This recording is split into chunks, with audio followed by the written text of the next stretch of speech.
Hi, my name is Adam Whitmer. I'm the founder and host here at ComplianceCohort.com. This compliance clip is going to discuss what an error is under the Electronic Funds Transfer Act and Regulation E. So our question here is, what is an error for purposes of the Electronic Funds Transfers Act and Regulation E? Now, what we're talking about here are disputes. When you have a customer who has a dispute on their account from maybe their debit card, they say they didn't do this transaction. They'll come into you and they say, I didn't do this, and what you have to do is you have to investigate that dispute. Now, there are Visa MasterCard rules that are completely separate of what we're about to talk about, because there are also separate rules under Regulation E in the Electronic Funds Transfers Act. So what we're discussing are errors, because an error, by definition, are covered under the Electronic Funds Transfers Act, and there are specific requirements in 1005.11 that require you to investigate an error when you receive one.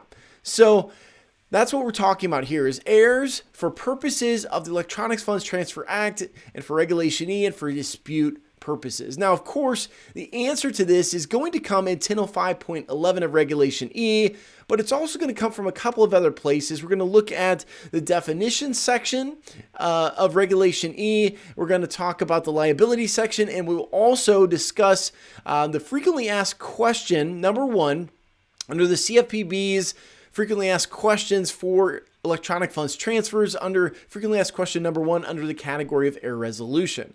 So quite a bit of information we're going to cover here. Now, an error under the Electronic Funds Transfers Act and Regulation E includes a number of things. First and foremost, it includes an unauthorized electronic funds transfer. Now, this is what we think of most often when we think of an error. And when we think of having to conduct an investigation and do research for the customer and go through our error resolution process and our investigation process. But it's important to understand that an unauthorized EFT is not the only thing. Now, unauthorized EFTs have liability requirements where the customer can be held liable based on certain things under 1005.6 of Regulation E. However, we're really talking about the error resolution and error investigation processes under 1005.11 of Regulation E. So we'll talk about an unauthorized EFT in a little bit, but what we're talking about is what is included in an error. So first and foremost, it is an unauthorized EFT. Secondly, it's an incorrect EFT to or from the consumer's account. It also includes the omission from a periodic statement of an EFT to or from the consumer's account that should have been included.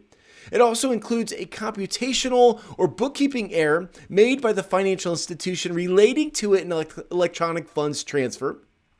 It also includes the consumer's receipt of an incorrect amount of money from an electronic terminal. It also includes an EFT not identified in accordance with the requirements of 1005.9, which are the receipts at electronic terminals and periodic statements, or 1005.10a, which relates to pre-authorized transfers to consumers' accounts. And it also includes a consumer's request for any documentation required by 1005.9 or 1005.10a, or for additional information or clarification concerning an electronic funds transfer. So all of these things are included as an error under Regulation E 1005.11, meaning that when you get any one of these things, you have to conduct an investigation in accordance with 1005.11. That is what an error is. Now let's define an unauthorized EFT, because it's hard to talk about an error without discussing what an unauthorized EFT is. So an unauthorized electronic funds transfer means an electronic funds transfer from a consumer's account initiated by a person other than the consumer without actual authority to initiate the transfer and from which the consumer receives no benefit. So the consumer receives no benefit, and it's done by somebody they did not authorize to initiate the transfer.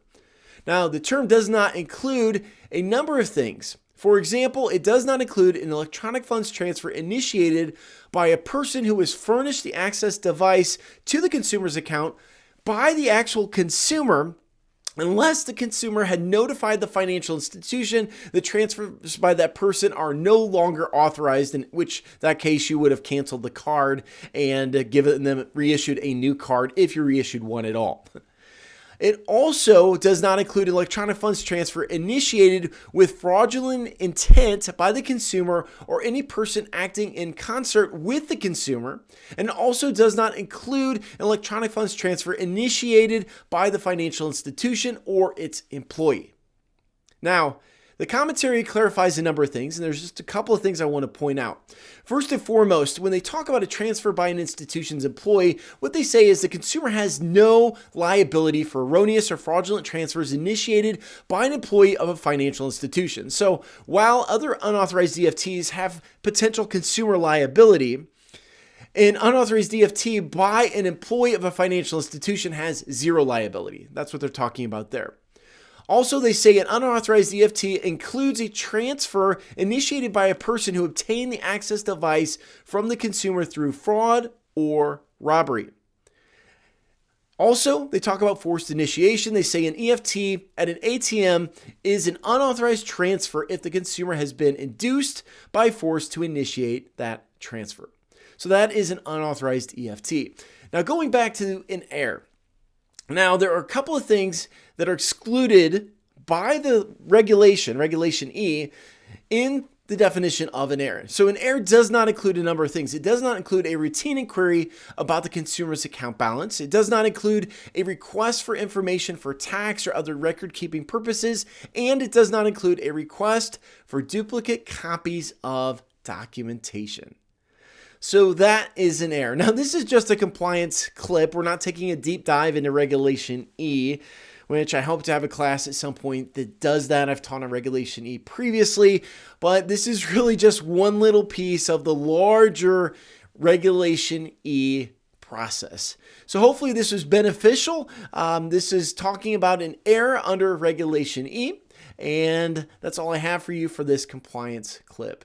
Now, if you're brand new to the compliance cohort, I encourage you to consider becoming a free member. We have a basic membership that's absolutely free. Just go to compliancecohort.com and sign up for a free membership where we have a bunch of free training videos just like this. We also have a bunch of articles and resources, a Friday newsletter, and a bunch of other things where we try to help compliance professionals in doing their jobs. If you're an existing member, we appreciate you. You're the reason we do what we do. And until next time, I hope you have a wonderful day. Thank you so much.